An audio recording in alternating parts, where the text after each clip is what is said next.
بازی میکنه این قلب داغونم، عکس دو نفرمونو دارم میسوزونم.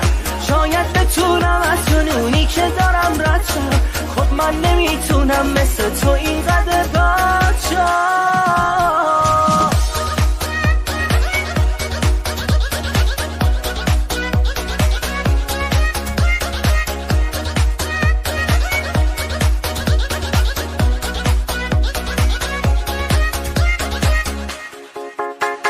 حال بدی داره شبهای بیتابی، قرصای خواب آور، سردرد و بیخوابی، سنگینی غمها رو دوشم افتاده، بغض توی گلو پر از فریاده.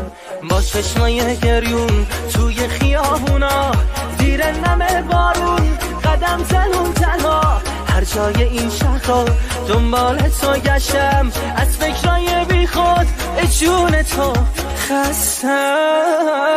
دیوونه بازی میکنه این قلب داغونم، عکس دو نفرمونو دارم میسوزونم. شاید بتونم از جنونی که دارم رد شم، خب من نمیتونم مثل تو اینقدر باشم.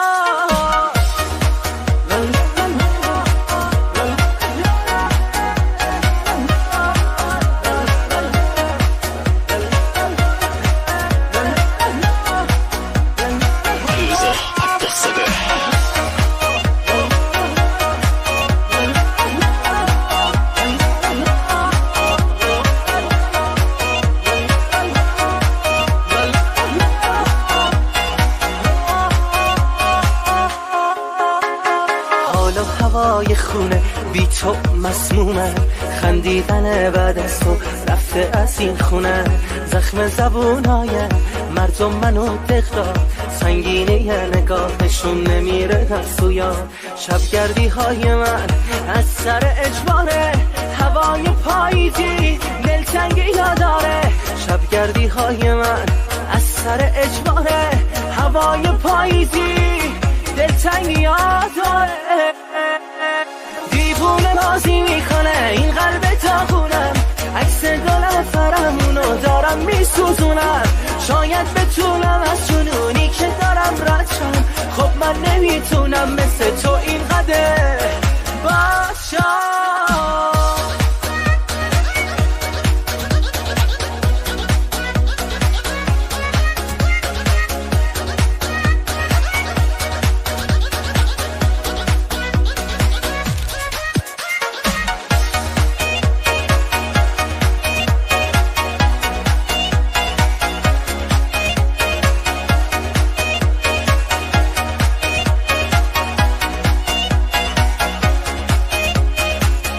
بدی داره رامین بهارستانی.